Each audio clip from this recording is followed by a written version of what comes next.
Bad news continues, the CCP begins looting overseas. Bain luxury report, China's wealthy favor subtle fashion over flashy displays. Fujian landslide causes temple collapse, family of 6 buried. CCP nuclear submarines sudden surfacing sparks speculation, not surfacing would spell trouble. Analysis, why is the CCP in a difficult position with Putin's visit to North Korea? It's all covered in today's China Truths. Bad news continues, the CCP begins looting overseas. A series of major news stories have recently sent shockwaves through both the real estate market and the banking sector. In detail, during the Dragon Boat Festival, a bombshell dropped in Beijing's real estate market. A batch of newly built homes in China Railway Construction International City, a luxury residential area in Chaoyang district, was put on sale for a mere 75,000 yuan, about $10,334 per square meter. A Chinese self-media outlet revealed that the starting bid for new homes in this same area last year was 87,000 yuan, nearly $12,000 per square meter, already 7,000 yuan, about $964 below the market price. With this latest 12,000 yuan, about $1,653 price cut, insiders understand that the Chaoyang Housing and Construction Commission is behind this move. In other words, the government is taking drastic measures to slash housing prices. The article from the self-media stated that since last year, price reductions have become a widespread trend across the national real estate market. This trend encompasses everything from dilapidated old homes to desirable school district homes, and has now expanded to include even the first-tier city new homes, making price cuts a common occurrence.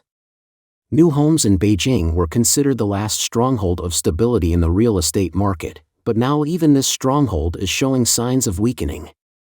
The drastic price reductions for new homes in the capital's core area underscore the severity of the downturn in China's real estate sector. Even these desperate measures have failed to entice buyers.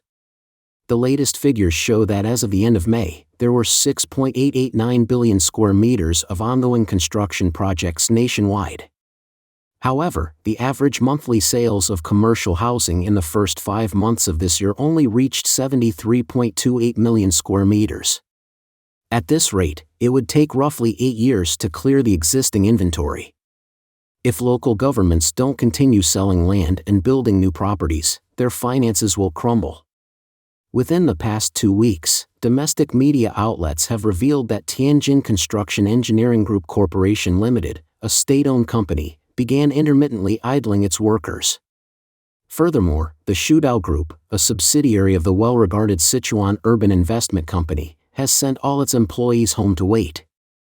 These developments indicate serious troubles within enterprises linked to the real estate sector. The Chinese banking system has started recruiting debt collectors and introduced a mortgage model that prioritizes interest payments over principal, indicating the extreme pressures banks face from real estate-related defaults. In a desperate attempt to salvage the economy, the Chinese Communist Party has turned to seizing money, even extending its grasp overseas. Reports on social media indicate that domestic companies have been instructed to tax earnings from abroad, meaning expatriates must now file and pay back taxes. Similarly, many investors in U.S. stocks have received messages from tax authorities demanding they report and tax their foreign income. This could imply income taxes ranging from 20% to 45%. Observers note this will likely lead to further company layoffs, increased unemployment, and deeper economic depression, a vicious cycle of economic downturn and diminishing tax revenues until a potential change of government. Bain luxury report, China's wealthy favor subtle fashion over flashy displays. According to a luxury goods report released by Bain Consultancy on June 18, China's wealthiest individuals are avoiding ostentatious displays of wealth and are instead opting for more understated fashion. According to Reuters, Bain's latest biennial report on luxury goods forecasts a modest growth in global sales of personal luxury items like apparel, accessories, and beauty products, with an increase of only 0 to 4% this year. This is the slowest growth rate since the sharp decline witnessed during the COVID-19 pandemic in 2020. The economic uncertainty in China over the last 2 years has influenced the shopping behaviors of the middle class and made even affluent buyers wary of showing off their wealth. Mrs. Federica Lovato, a partner at Bain, told Reuters that China is experiencing luxury shame for the first time, where overt displays of wealth are becoming frowned upon. Due to the economic downturn, high unemployment, and social crises, wealthy Chinese consumers are increasingly taking their spending abroad. Mrs. Lovato observed that consumers are now avoiding crowded shopping malls in favor of private shopping appointments, choosing discretion over flashiness in their fashion choices. On the same day, Germany's Beiersdorf Group reported a significant downturn in the Chinese luxury skincare market. The findings in Bain's report have heightened concerns among investors about the lack of recovery in China's luxury goods demand, adversely affecting the share prices of luxury giants like LVMH and Gucci's parent company, Kering, over the past year. The report also highlighted that the high prices of luxury goods are turning off some consumers, potentially prompting brands to rethink their pricing and product strategies. Fujian landslide causes temple collapse, family of 6 buried. On June 16, a powerful storm struck Taiba town in Shanghang County, Fujian province, triggering a landslide on Qingyuan Mountain. This landslide caused the centuries-old Qingyuan temple to collapse. Online videos circulating show the temple completely collapsed and buried under mud. According to reports, 60 firefighters reached the rescue site in Taiba town on June 18.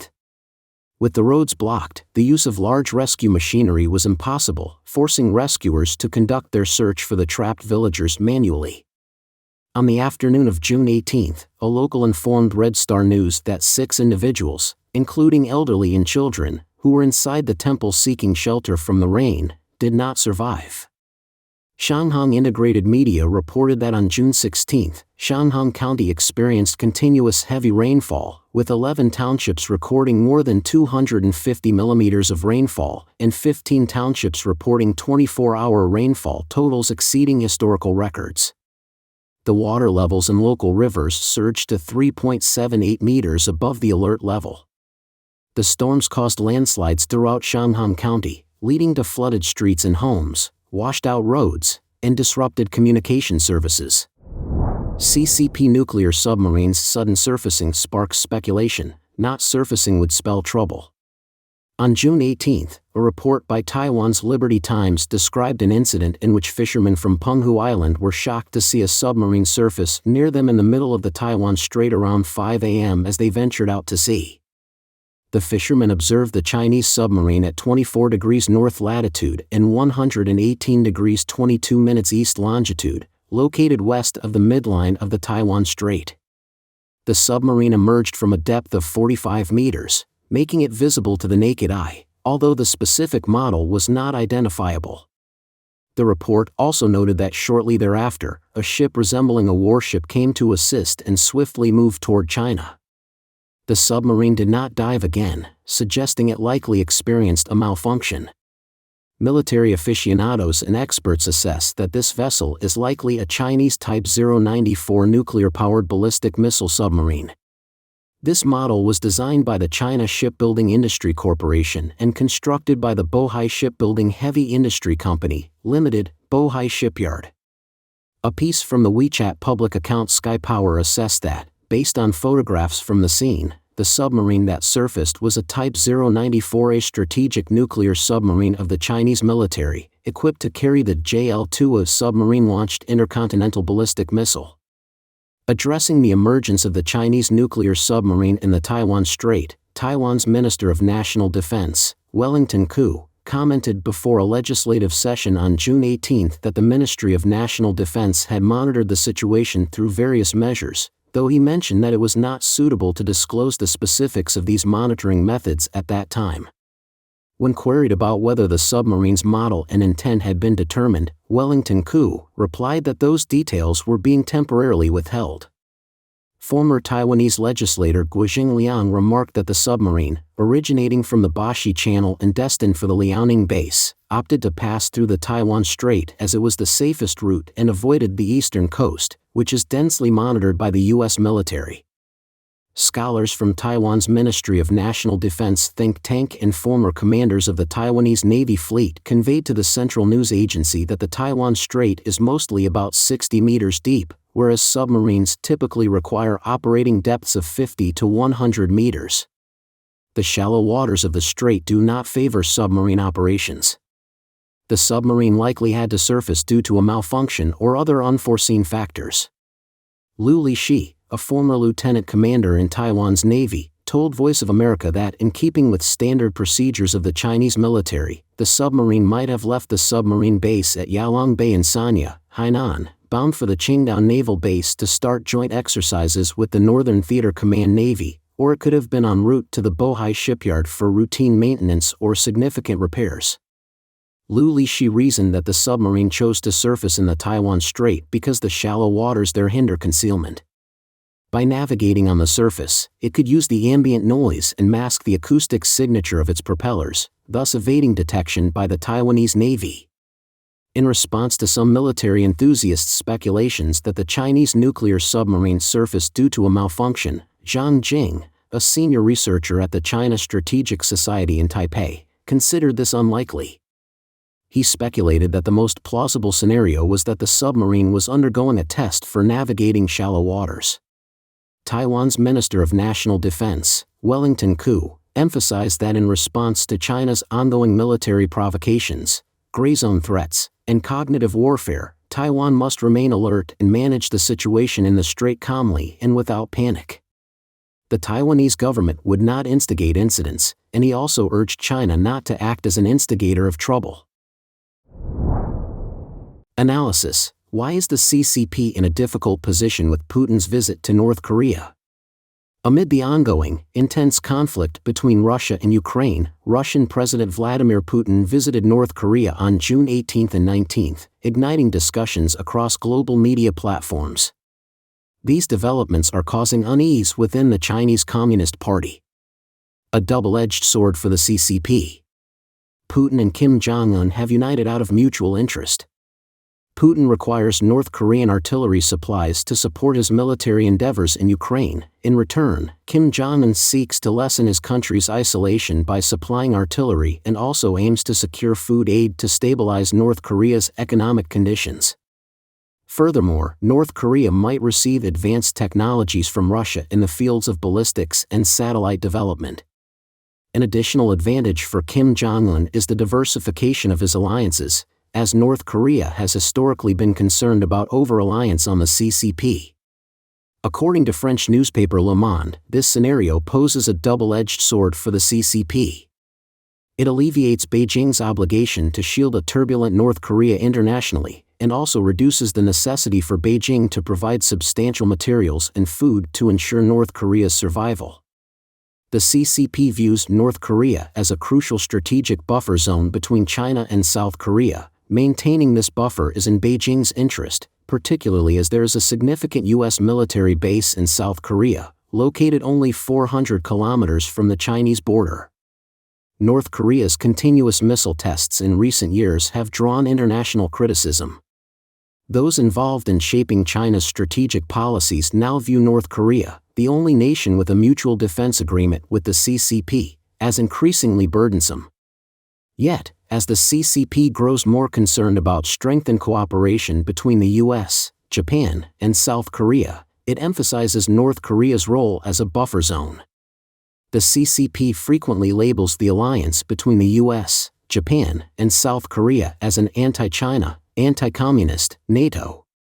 Currently, the CCP has urged North Korea to ensure it has defensive capabilities and to sustain its own survival. Russia's assistance to North Korea implies that Moscow might use its privileged position as a permanent member of the United Nations Security Council to relax sanctions against North Korea and assist it in evading these sanctions. This is favorable for the CCP, as Russia providing international cover for North Korea allows Beijing to dodge international condemnation, a critical aspect for the CCP, which has been actively trying to enhance its international image, while Russia has largely abandoned such efforts. A significant instance occurred in March this year when the UN Security Council voted on a draft resolution to extend the North Korea Sanctions Committee panel of experts term. This committee is an expert group formed under the UN Security Council, tasked with overseeing the implementation of sanctions against North Korea. Russia's veto prevented the draft's passage, with the CCP supporting North Korea, casting an abstention vote while the other 13 Security Council members voted in favor. This led to the U.S. directing its censure towards Russia. Linda Thomas Greenfield, the U.S. ambassador to the United Nations, remarked, "Russia's veto is merely an attempt to thwart independent, objective investigations into ongoing violations of Security Council resolutions by North Korea and Russia themselves." While the facts mentioned earlier do benefit the Chinese Communist Party, there are also risks associated with the strengthening ties between Russia and North Korea. The involvement of Russia has resulted in a diminished influence and control of the CCP over North Korea. In September of the previous year, Putin and Kim Jong-un conducted a meeting in Russia. A report from last month by the Wall Street Journal, which cited informed sources, revealed that Russia and North Korea have not shared with the CCP the details of the discussions that took place during this rare meeting between Putin and Kim Jong-un. This lack of transparency has led Chinese diplomats to seek information from their Western counterparts about any possible agreements made between the two leaders. There is also a possibility that Russia could assist North Korea in expanding its missile program in ways that are not yet known to the international community. Le Monde quoted Tong Zhao, a political expert on nuclear projects at the Carnegie China Studies Center, saying, "How North Korea will utilize this increased power is beyond the control of China, CCP, which introduces a significant amount of uncertainty for China, CCP." Therefore, for China, the interaction between Russia and North Korea presents both good news and bad news. To ensure that the Beijing authorities maintain a significant presence in North Korea, in April, the CCP dispatched Zhao Leji, the chairman of the Standing Committee of the National People's Congress, to North Korea. During his visit, Zhao assured Kim Jong-un of Beijing's continued support. The United States is paying close attention. Russia and North Korea recognize that Putin's visit will inevitably draw the attention of the United States. John Kirby, the White House National Security Communications Advisor, commented on June 17 that, "We are not concerned about Putin's trip. What we are concerned about is the deepening relationship between these two countries, not just because of the impact that it is going to have on the Ukrainian people because North Korean ballistic missiles are still being used to hit Ukrainian targets, but because there could be some reciprocity here that could affect security on the Korean peninsula." Now, we haven't seen the parameters of all that right now, he concluded. "Certainly, we haven't seen it come to fruition, but we are certainly going to be watching that very closely." Don't forget to leave a comment in the section below to share your opinions on today's topic with us. Make sure to like and subscribe to see more interesting topics from China Truths.